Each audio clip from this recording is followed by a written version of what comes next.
안녕하세요. 투자의 인사이트를 더하는 주식 인사이트입니다. 오늘은 장기 투자자 관점에서 SK스퀘어를 어떻게 봐야 하는가를 한번 제대로 정리해 보겠습니다.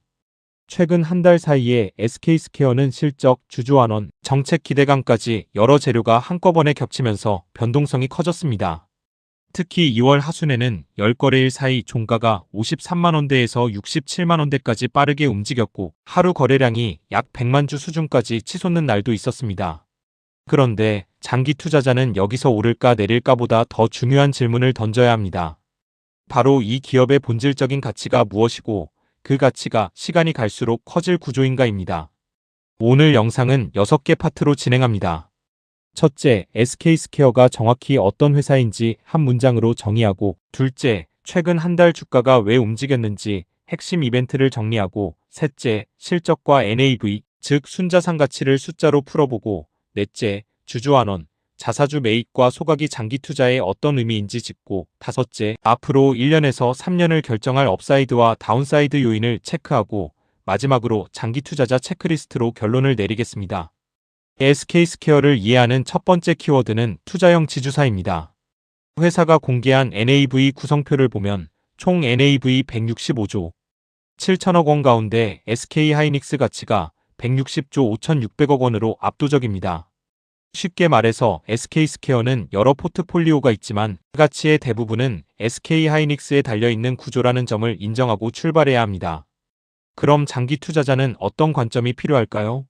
SK스퀘어는 단순히 하이닉스 주식 한 번에 사기 부담스러우니 대체로 산다 수준이 아니라 하이닉스 가치에 더해 지주사 디스카운트가 축소될 수 있는 옵션까지 같이 보는 종목이라고 정리할 수 있습니다.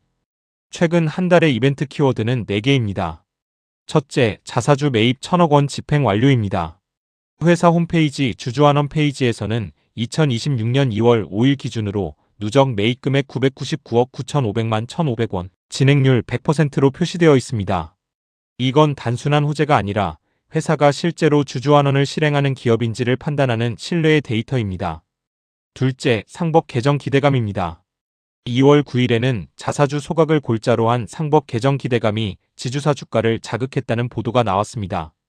이런 이슈는 단기적으로 주가를 빠르게 끌어올릴 수 있지만 장기 투자자라면 제도화가 실제로 되는지, 그리고 회사가 그 제도 아래에서 어떤 자본 배분을 할지를 더 중요하게 봐야 합니다. 셋째, 2025년 연간 실적 발표입니다. 회사 뉴스 기준으로 2025년 연결 영업이익 8조 7,974억 원, 순이익 8조 8,187억 원을 발표했고 사상 최대 이익 달성이라는 메시지를 강하게 전했습니다. 또 다른 언론 공시 요약에서도 매출 1조 4,100억 원, 영업이익 8조 7,900억 원 같은 수치가 언급됩니다. 여기서 장기 투자자가 확인해야 하는 건 이익의 규모뿐 아니라 이익의 질, 즉 현금 흐름과 배당 여력입니다.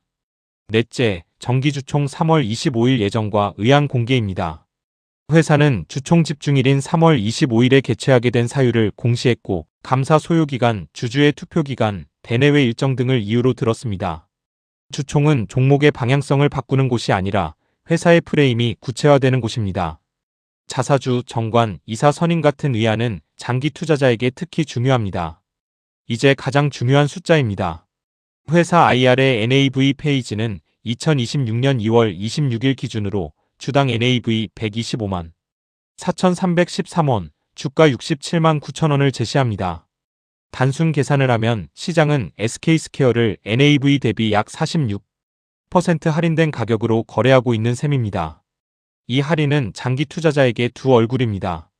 할인이 줄어들면 큰 업사이드가 생기지만 할인이 고착되면 NAV가 커져도 주가는 제한되거나 따라가지 못할 수 있습니다. 그리고 다시 한번 강조하지만 NAV의 대부분은 하이닉스입니다. 즉 장기 투자자는 사실상 하이닉스의 기업 가치와 현금 흐름을 중심으로 시나리오를 세우되 SK스퀘어가 그 위에 할인 축소 플러스 주주환원이라는 추가 수익 구조를 만들 수 있는지 보셔야 합니다. 많은 분들이 자사주 매입만 보면 끝이라고 생각하는데 장기 투자자에겐 그 다음이 더 중요합니다. 자사주가 소각되면 유통 주식수가 줄어들고 같은 가치라도 주당 가치가 높아지는 구조가 만들어질 수 있습니다. 반대로 매입만 하고 소각이 지연되거나 다른 목적으로 처분되면 시장의 신뢰가 약해질 수 있습니다. 최근 리포트에서는 2025년 11월부터 2026년 2월까지 자사주 1,000억 원 취득 완료를 명시하며 주주환원 흐름을 투자 포인트로 제시하기도 합니다. 여기서 장기 투자자가 확인해야 할 질문은 단 하나입니다. 이 회사는 NAV 할인 축소를 위해 자본 배분을 일관되게 실행하는가? 업사이드 요인은 크게 3개입니다. 첫째, NAV 할인 축소입니다. 기업이 가치를 만들기만 해서는 부족하고 그 가치가 시장에서 가격으로 인정받아야 합니다.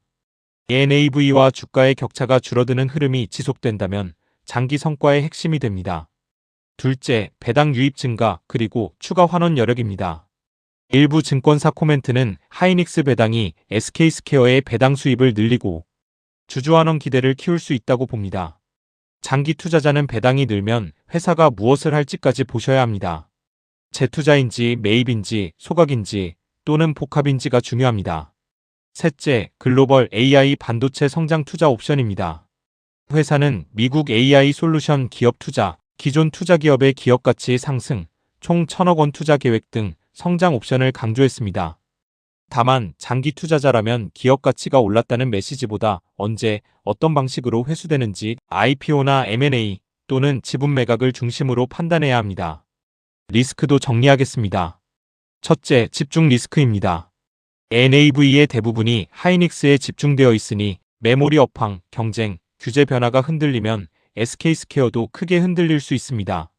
둘째, 이익의 질 리스크입니다. 연간 이익이 크더라도 그 이익이 현금으로 얼마나 전환되는지 그리고 배당으로 얼마나 들어오는지가 관건입니다. 셋째, 정책 기대의 되돌림 리스크입니다. 상법 개정 같은 이슈는 선반영이 강하게 일어날 수 있고 제도화가 지연되면 변동성이 커질 수 있습니다. 넷째, 주주환원 일관성 리스크입니다. 시장에서는 한 번의 매입보다 여러 해에 걸친 일관된 자본 배분을 더 크게 평가합니다. 오늘의 결론을 3문장으로 정리하겠습니다. 첫째, SK스퀘어는 본질적으로 하이닉스 가치의 지주사 디스카운트 옵션이 붙은 종목입니다. 둘째, 장기 투자 성과는 NAV 성장과 할인 축소, 그리고 주주환원 일관성이 동시에 작동할 때 강해집니다.